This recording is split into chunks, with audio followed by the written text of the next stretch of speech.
हाँ तो प्यारे कप्तानों, आज के इस वीडियो में आप सभी का स्वागत है। और आज के इस वीडियो में अपन बात करने वाले हिंदी का मोस्ट इंपोर्टेंट टॉपिक है, जिसका नाम क्या है, ये लिखा इतना बड़ा, हिंदी पढ़ते याद की नहीं, प्रत्यय। तो प्रत्यय पढ़ेंगे। प्रत्यय में मैं इस बात की गारंटी ले रहा हूँ, इस वीडियो को देखने के बाद तुमको इससे डर नहीं लगेगा। हर चीज को ऐसे मतलब और बाप रे पहाड़ उलट गया अब क्या होगा, पढ़ लिया करो एक आध 10 मिनट 15 मिनट, उसको तो थोड़ी देर में सूझ पड़ जाएगी। तो वही अब 10 मिनट का वीडियो देखो, इसमें तुमको सूझ पड़ जाएगी। नहीं पढ़े तो फिर ढंग से देखना और क्या एक बार और। तो प्रत्यय का अर्थ, प्रत्यय का अर्थ क्या होता है एक्चुअल में, मीनिंग। पहली बात तो किसी भी चीज को पढ़ो तो उसकी परिभाषा पढ़ लो, आधी समस्या तो वहीं खत्म हो जाएगी। तो परिभाषा क्या कहती है, बिना किसी बकवास के स्टार्ट करो। इधर आओ। वे शब्द जो किसी शब्द के पीछे लगकर उसके अर्थ को प्रभावित करते हैं, उसे क्या कहते हैं, प्रत्यय कहते हैं। प्रभावित करते हैं, प्रभावित करते हैं मतलब थोड़ा बहुत बदलते हैं। ऐसा नहीं कि अनसन कुछ भी कर दिया, आदमी का बेरा कर दिया, ऐसा नहीं होगा। प्रभावित करेंगे मतलब आदमी का बालक कर सकता है, बूढ़ा कर सकता है, ठीक है, यही बात समझ में। आदमी का बेरा नहीं होगा, अरे एग्जांपल दे रहा हूं, मतलब थोड़ा सा प्रभावित होता है, ठीक है, बदलता नहीं है। अब ये एक परिभाषा, ये कहीं का भी दोस्त पूछे, किसी भी एग्जाम में पूछे, किसी भी ऑब्जेक्टिव फॉर्म में पूछे, कोई भी पूछे तो यही बताना। इसके अलावा 17 परिभाषा याद मत करना, ये बुक में पढ़ लिया, इंटरनेट पे पढ़ लिया, ये कर लिया, एक कर लो वही होते, इसमें पास हो जाओगे, होना होगा तो, नहीं तो कोई मतलब नहीं है, ठीक है। तो एक परिभाषा याद हो गई, इसके अलावा फालतू लोड नहीं लेना है। अब अपने को क्या करना है, तो एग्जाम में बहुत बार ये पूछते उपसर्ग और प्रत्यय में अंतर। भैया हमारी एग्जाम में तो ऑब्जेक्टिव होती है, वो मेरे को मालूम, पर ऑब्जेक्टिव फॉर्म में पूछ लेते कि इन दोनों में अंतर एक्चुअल में होता क्या है, कैसे। देखो आप इधर, उपसर्ग जो होता है, देखो प्रत्यय जो है, प्रत्यय की क्या क्वालिटी, 3 क्वालिटी है, 3 में से 2 क्वालिटी और एक उदाहरण है। देखो प्रत्यय शब्द के अंत में लगता है, ठीक है, तो तुमसे यूं पूछ लेंगे कि प्रत्यय शब्द के अंत में लगता है कि आगे लगता है कि बीच में लगता है कि कहीं पे भी नहीं लगता है, तो तुमको हम बताना पड़ेगा ये वाला ऑप्शन सही, कहां पे, अंत में लगता है, ऐसा क्वेश्चन पूछते हैं। जिसके बाद में प्रत्यय लगने पर अर्थ मूल शब्द के आसपास ही रहता है। वही बात, आदमी का बेरा नहीं होगा, आदमी का बूढ़ा हो सकता, बूढ़ा आदमी हो सकता, बूढ़ा बच्चा हो सकता है, बूढ़ा मतलब बालक हो सकता है, बूढ़ा हो सकता है, ऐसा कुछ हो सकता है, लेकिन आदमी का बेरा नहीं करेंगे, मतलब वो उसके आसपास ही घूमेगा, एकदम परिवर्तन नहीं हो जाएगा, ठीक है। ये एग्जांपल को बाद में देखना, पहले इधर देखो क्या देखना है। उपसर्ग, उपसर्ग शब्द के शुरू में लगता है, ये कहां लगता था, अंत में, अंत में मतलब पीछे, और ये शुरू में लगता है। उपसर्ग लगने पर मूल शब्द का अर्थ बदल जाता है। कैसे बदल जाता है, देखो इधर आओ।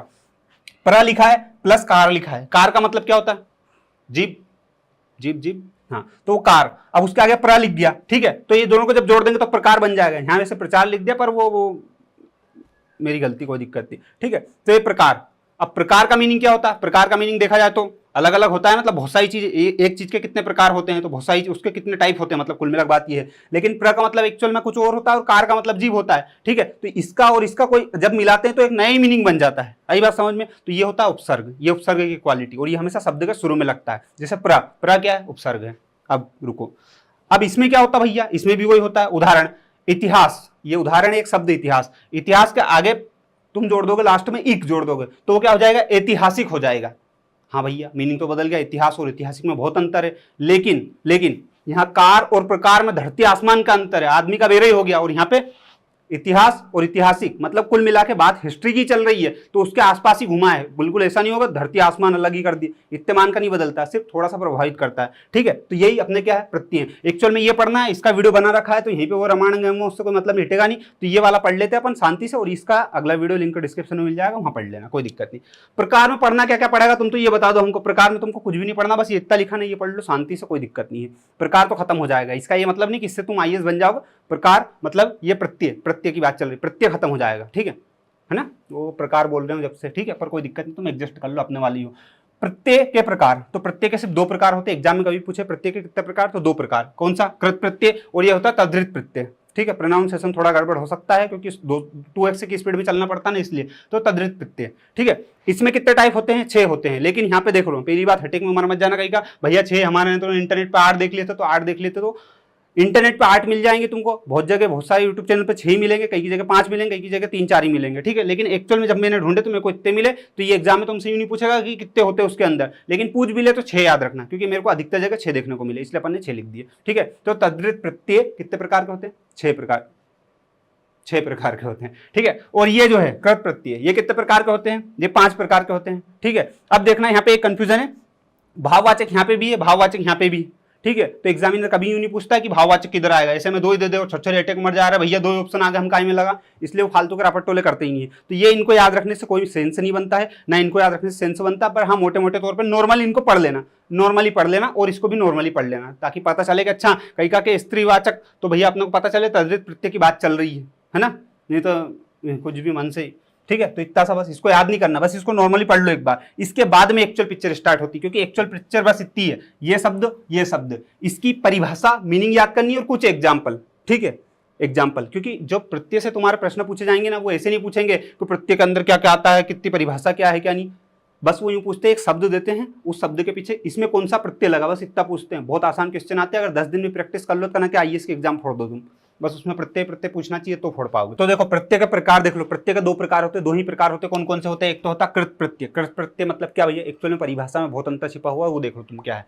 क्रिया अथवा धातु, क्रिया अथवा धातु, दो शब्दों की बात चल रही है। क्रिया अथवा धातु के बाद जो प्रत्यय लगाए जाते हैं उन्हें कृत प्रत्यय बोलते हैं। कृत प्रत्यय के मेल से बने शब्दों को क्या बोलते हैं? कृदंत बोलते हैं। ठीक है, ये लिखा तो है, इतना बड़ा देख लो नहीं।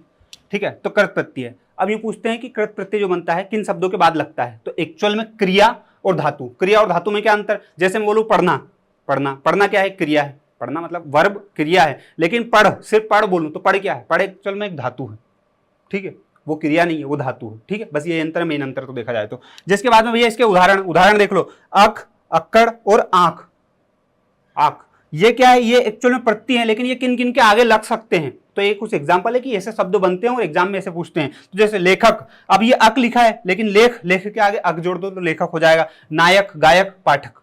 ठीक है, ऐसे ही भुलक्कड़, घुमक्कड़ और पियक्कड़। अब जैसे घुमक्कड़, घुमक्कड़ घूमना क्या है? क्रिया ही तो हो गई। जिसके बाद में तैराक, तैरना एक क्रिया है, और आग क्या है? प्रत्यय है। ठीक है, ये वाली चीज आ गई। जिसके बाद और एग्जांपल, अब मैं तुमको एक चीज क्लियर कर दूं कि ये हर एक के अंदर अंदर एग्जांपल है। जैसे भाववाचक के अंदर कुछ एग्जांपल है, वो भाव वाले हैं कि भाव वाला कोई शब्द आएगा, उसके बाद उसका प्रत्यय लगेगा। लेकिन इन सबको अलग अलग पढ़ने की बजाय, इतना एफर्ट मारने की बजाय कोई मतलब नहीं निकलेगा, क्योंकि प्रत्यय के कुछ गिनती के शब्द होते हैं। तो ये पूरा एक ही उसके अंदर एग्जाम्पल कर दिए मैंने, और इसके अंदर ही सबके एग्जाम्पल कर दिए। और सब लोग ऐसे ही करते हैं, मैंने अलग अलग से कोई खोज नहीं करी है, तो इसके अंदर सबके एग्जाम्पल है। तो ये जो है ना, ये मिक्स एग्जाम्पल है, ये पूरे मिक्स एग्जाम्पल है। ठीक है, इसमें भाववाचक के, कर्मवाचक ने, कर्तावाचक सब इसमें आ गए।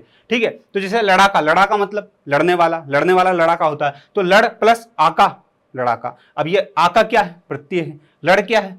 देखा जाए तो एक्चुअल में लड़ अपना मूल शब्द हो गया, इसका क्रिया कह लो। लड़ना क्रिया ही तो हो गई। अब ये धातु है, लड़ क्या है? धातु है। लड़ना क्या है? क्रिया है। तो लड़ क्या है? धातु हो गई ना यहाँ पे, और ये क्या है? प्रत्यय हो गया। ऐसे बहुत सारे शब्द दे रखे हैं और सबके अलग अलग है। जैसे ये भुलक्कड़ का भूल प्लस अक्कड़, जिसके बाद में चढ़ाई का चढ़ प्लस आई।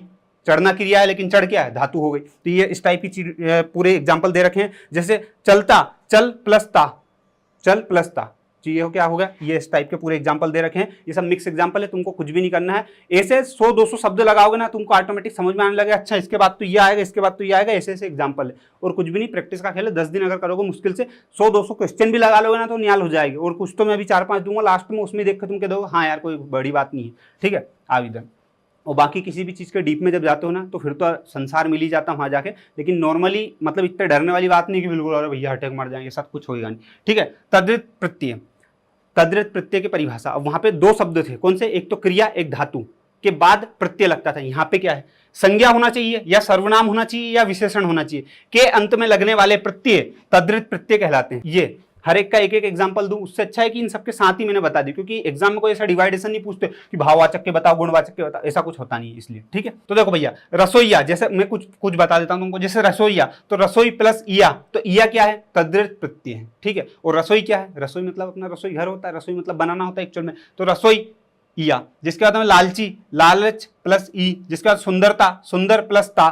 ठीक है, जिसके बाद में अपन बात करें भैया यहाँ पे ये वाला, हाँ ये हो गया नौकरानी। अब ये होता है स्त्री वाला कि नौकरानी, नौकरानी मतलब नौकर प्लस आनी, तो ये जो है स्त्रीवाचक है, स्त्रीवाचक प्रत्यय है। ठीक है, तो नौकरानी। जिसके बाद में शेरनी, शेर प्लस नी। जिसके बाद घोड़ी, तो मतलब घोड़ा प्लस ई, मतलब ये जो लिखे हैं, जैसे अब देखो घोड़ी लिखा है, घोड़ी के आगे लिखा है घोड़ा प्लस ई लिखा है, तो ये ई जब इसमें हटेगा ना तो इसका पुल्लिंग लिखाएगा। जैसे शेरनी लिखा है, तो शेरनी में भी आप ई लिखा, यहाँ पे ई हट गया तो यहाँ पे सिर्फ शेर बचता है। नहीं यार ऑटोमेटिक जो हो रही है। तो ये ठीक है। अब जैसे नौकरानी, तो यहाँ पे नौकरानी का नौकर लिखा है और प्लस आनी, मतलब जो स्त्री वाचक है वो क्या है? एक्चुअल में प्रत्यय आनी जोड़ते हो जब जाके वैसे ऐसे ठकुरानी, ठाकुर प्लस आनी। ठीक है, ये वाली चीजें आती है इसमें, और कुछ भी नहीं है। तो कुल मिला के प्रैक्टिस का खेल है। अब जैसे मैं कुछ एग्जांपल तुमको बताता हूँ एग्जाम में कैसे क्वेश्चन आते हैं, और अगर ये इनमें से भी तुमसे नहीं बने नहीं तो फिर बहुत ज्यादा मेहनत की जरूरत। लेकिन ऐसा कुछ है भी नहीं इसमें जो नहीं बनेगा, सब बन जाएंगे। देखना इधर, प्रत्यय क्या है? प्रत्यय क्या है? जो शब्द के आगे लगता है, आगे लगता है कि आगे क्या लगता है वो कमेंट में बताना। जो शब्द के पीछे लगता है, इनके आंसर में नहीं दूंगा, ये तो उनको देना, सब में ही दे दूंगा, तुम क्या निकालोगे? ठीक है, तो जो शब्द के पीछे लगता हो, तो इसमें से क्या इसका आंसर है? तो पहले का आंसर कमेंट में करना, फिर दूसरे का आंसर। निम्नलिखित में से किस शब्द में नी प्रत्यय नहीं लगा है? नहीं लगा है, ठीक है, जबकि नी सब में लगा है, लेकिन एक शब्द ऐसा जो नी प्रत्यय से नहीं बना है, किसी और से बना है, तो ऐसा कौन सा है वो मेरे को इसमें बताना, कमेंट करके बताना, ठीक है। हाँ, और नहीं मिला तो ढूंढ के याद करके बताना कैसे, पर बताना भैया। मच्छरदानी शब्द का प्रत्यय बताइए, मच्छरदानी शब्द में प्रत्यय, अब मैंने बोला प्रत्यय का लगता है, पीछे लगता है, कितना आसान है, तुम खुद देखो, मच्छरदानी। अब इसमें भी तुम आंसर नहीं दे पाओ, नहीं तुम्हें एक काम करना, फिर 10 रुपये ले जाना मेरे से, क्या करना वो कमेंट में बताएंगे बहुत सारे लोग जो पुराने वीडियो देखते हैं कि उस 10 रुपये का करना क्या एक्चुअल में, ठीक है। प्रत्यय होता है, क्या होता है, शब्दांश होता है, वाक्यांश होता है, पद्यांश होता है, पदांश होता है, ठीक है। ये जो बहुत एक्सपर्ट बंदा वो शायद बता सकता है, बाकी नॉर्मल बंदा भी बता सकता है, तो बहुत अच्छी बात है। तो इन चारों का आंसर बाकायदा 1 2 3 4 के कमेंट करके जाना चुपचाप तरीके से, और किसी को पल्ले पड़ा नहीं पड़ा हो तो एक बार और वीडियो को देख लो, सारी चीज़ समझ में आएगी, उसमें कोई दिक्कत नहीं। बाकी इस चीज़ को इतना हाईलाइट इतना और वहाँ पर करना क्या होगा, ऐसा लेने की जरूरत नहीं है, कोई बहुत बड़ा टॉपिक नहीं है, वो क्वेश्चन ये ऐसे आते हैं एग्जाम में, कोई बहुत बड़ी बात नहीं, ऐसे ही क्वेश्चन आते हैं, थोड़ा सा लेवल बढ़ता है, थोड़ा सा घटता है, पर वो प्रैक्टिस तो करनी पड़ेगी। बाकी ये जो था पूरा बेसिक था, मतलब 1 घंटे की 2 घंटे की क्लास को मैंने समराइज किया है, तो समराइज ऐसे होगी। अब तुम तो सोचो कि बिल्कुल अरे भैया तो ऐसा थोड़ा शाहरुख खान थोड़ा नहीं बन पाएंगे अपन, वो जो इतना कर पाया था अपन उस हिसाब से कर दिया। गर्मी हो रही अलग बात है, बहुत भयंकर गर्मी हो रही, भगवान की कसम। चलो ठीक है, जो भी है, ट्रिक वाले और भी वीडियो हैं वो देख सकते हो, अगर देखना है तो हिंदी के और भी बना रखे हैं अपन ने, वो सारे देख लो, तुम्हारा काम हो जाएगा। वीडियो को लाइक करो, शेयर करो, सब्सक्राइब करो। जय हिंद जय भारत, बहुत बहुत धन्यवाद इतना झेल लिया इसके लिए, ठीक है, बाय।